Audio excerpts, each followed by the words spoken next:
Hello. Are you hungry? You better get to the kitchen. The chicken, the kitchen, chicken, kitchen. Today I'm going to teach you about vocabulary that you will find very useful if you've ever been in a kitchen. Now, the thing that's confusing sometimes is that when you want to say kitchen, you say chicken. Oh no! It's okay, it's funny, I do it all the time.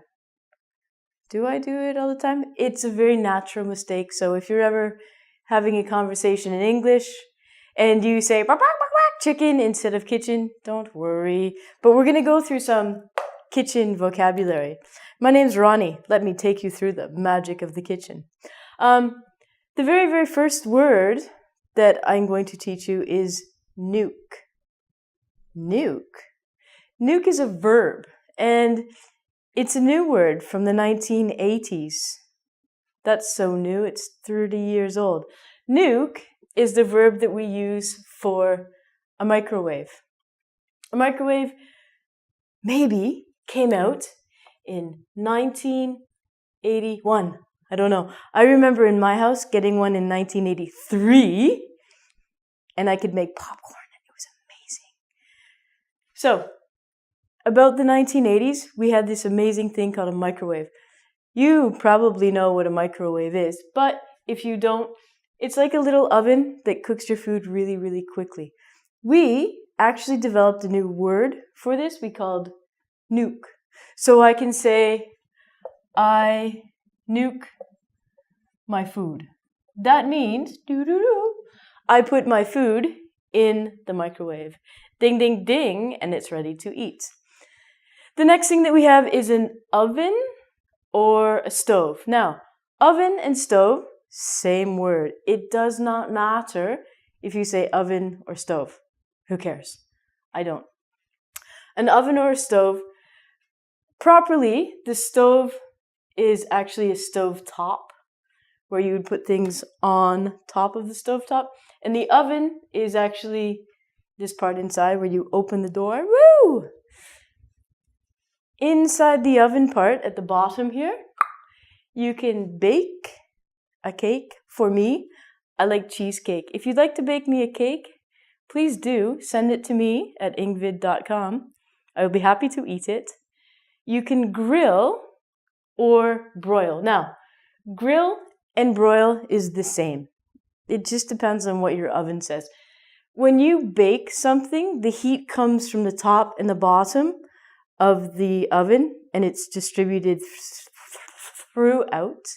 If you grill or broil something, the heat comes from the top, and it cooks it on the top of the meat or whatever you're cooking. So the broil and the grill, the heat comes from the top, and bake, the heat comes from the top and the bottom. So depending on what you're cooking would be the setting on what you're going to use on your oven or your stove. When we bake something, we usually have a certain temperature, 250 degrees, or you can have 400 degrees. One is Fahrenheit and one is Celsius. Most of them have both, but if you don't know on your recipe, you can always look on the internet. It's magic. The next thing, speaking about magic, is a toaster. This is the most magical machine ever to be invented in your kitchen. Let me explain the magic of the toaster. You take a simple piece of bread. You put it in the toaster. Press the button down, you wait. Bing! Out comes lovely, warm, crusty toast. This machine, very simply, is called a toaster. So you put bread into the toaster, like magic, it becomes toast.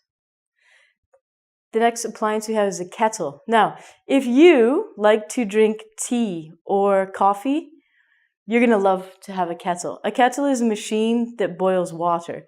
You can have one on your stovetop, or you can also have one that plugs into the wall. Not a very good artist, or am I? But if you can kind of use your imagination, these both are called kettles. They're used for boiling water. Do you like coffee? I love coffee. We also have what's called a coffee maker. I know. Sometimes English makes sense. Guess what this makes? Coffee. So you press some buttons, some magic, boo, water turns into coffee. It's like water into wine, but not as nice. Better in the morning though. The next thing that we have, another big appliance, these by the way are called appliances, is a refrigerator. We never bother saying refrigerator. We say fridge. And on top of the fridge, we have a freezer. Now, all of it's called a fridge, but the top part is called a freezer. A freezer is where there's going to be ice and things in it are going to be frozen. Frozen. So let's say that you have a delicious frozen dinner and you want to nuke it. You're going to put it in the microwave. At the bottom part of your refrigerator is the fridge. In this, you're going to keep your beer and your milk, maybe some fruit and vegetables. This keeps things cold. The last one that I have for you today is a sink. This was difficult for me to draw, so please bear with.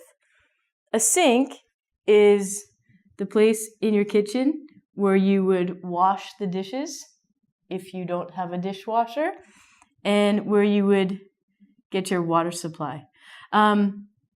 This part here is also called a counter or a countertop. Usually in a kitchen, people talk about having lots of counter space. We don't usually say countertop, we usually say the counter. Now, if you live in some place like Canada or any place in the world that has fruit, you might see things flying around in this video. We live in a very, very amazing region in Canada called Ontario. It's a fruit belt. We produce naturally, not oranges, shh, don't tell anyone. We are very famous for producing grapes, pears, peaches, this is a peach, and lots of yummy, delicious fruit. One problem. Sometimes you take your delicious fruit from Niagara and you put it on your countertop in a bowl. But what happens next is treacherous. These tiny little flies come and they try and eat your fruit. Someone has left a basket of peaches around us. So if you see tiny little flies in this video, they're after the fruit. These are actually called fruit flies. So watch out. They're here to steal your fruit. Except I've spelled this wrong. It's fruit flies. Because they fly around your fruit. There's one now.